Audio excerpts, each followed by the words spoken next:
सभी को राम राम। नमस्कार। मैं हूं पीके अग्रवाल। आप देख रहे हैं ट्रुथ प्लस। साथियों, आज बात करते हैं अभी हाल ही में अमेरिका के नवनिर्वाचित राष्ट्रपति डोनाल्ड ट्रंप साहब ने शपथ ले ली है।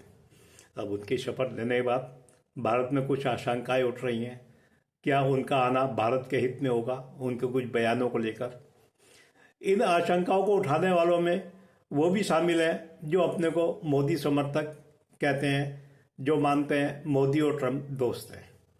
इसमें वो भी है जो मोदी विरोधी हैं, जो ट्रंप के भी विरोधी हैं।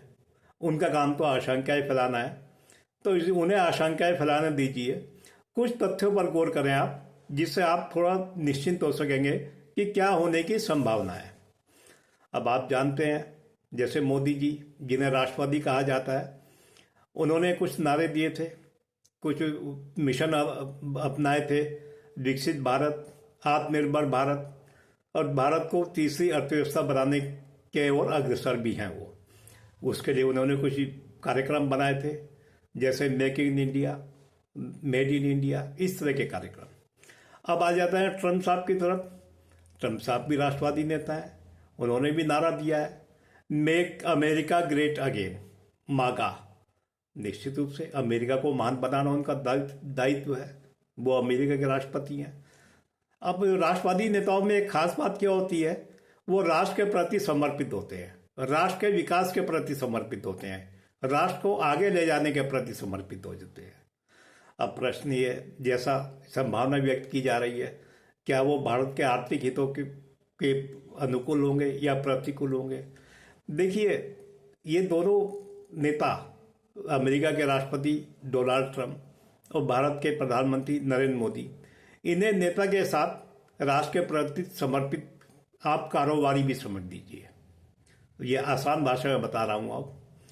अब क्या होता है, जब दो कारोबारी आपस में बात करते हैं तो अपने हितों के प्रति पूरे सचेत होते हैं, और निश्चित रूप से उनमें मतभेद भी होगा, लेकिन कारोबारी व्यक्ति अपने मतभेदों को सरलता से सुलझा लेते हैं।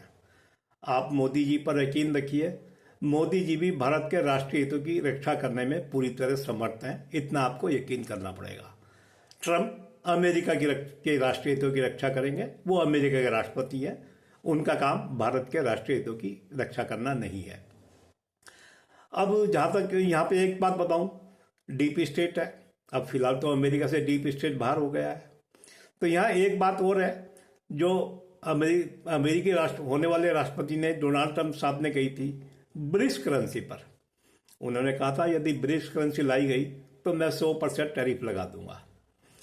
अब जहाँ तक ब्रिक्स करेंसी आएगी या नहीं आएगी, मैं इस बारे में कुछ नहीं जानता, लेकिन यदि कोई बात चर्चा में है तो वो देर सवेर आकार ले ही लेती है, ऐसा मैं मानता हूँ। अब फिलहाल डीप स्टेट चला गया है। डीप स्टेट यानी डेमोक्रेट चले गए हैं, उनके बदले रिपब्लिकन आ चुके हैं डोनाल्ड ट्रंप। डोनाल्ड ट्रंप खुल के बोलने वाले हैं, साजिश करने वाले नहीं है। साजिश करने वाले से संवाद मुश्किल होता है, जैसे डीप स्टेट। आप जानते हैं डीप स्टेट, परस सोरेस, ये चाहते थे भारत में प्रधानमंत्री नरेंद्र मोदी को सत्ता से बाहर किया जाए। उसके लिए ये षड्यंत्र करते रहे, यहाँ तक कि इन्होंने बांग्लादेश में भी सत्ता परिवर्तन कराया।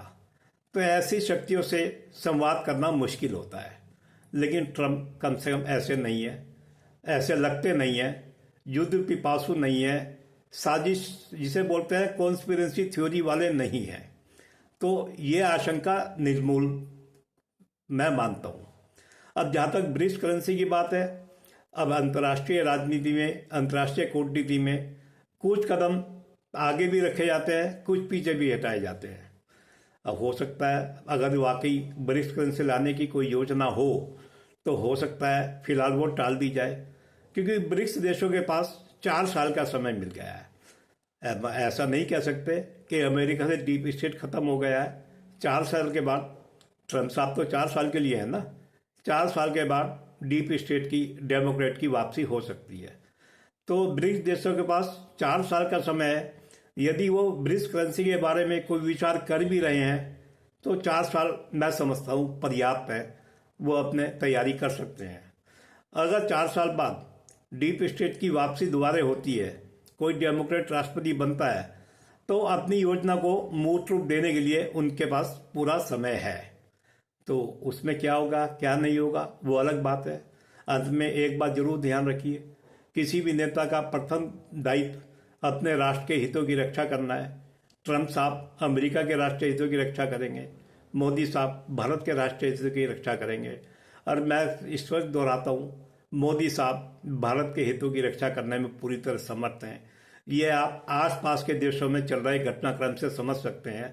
भले ही कितनी साजिशें चली गई हों, लेकिन मोदी जी को कोई पीछे नहीं कर सका है। तो आप विश्वास रखिए, मोदी पर विश्वास रखिए, अपने नेता पर विश्वास रखिए। वीडियो को देखते रहिए, लाइक करते रहिए, शेयर करते रहिए और चैनल को सब्सक्राइब कीजिए। धन्यवाद। फिर मिलते हैं अगले वीडियो में।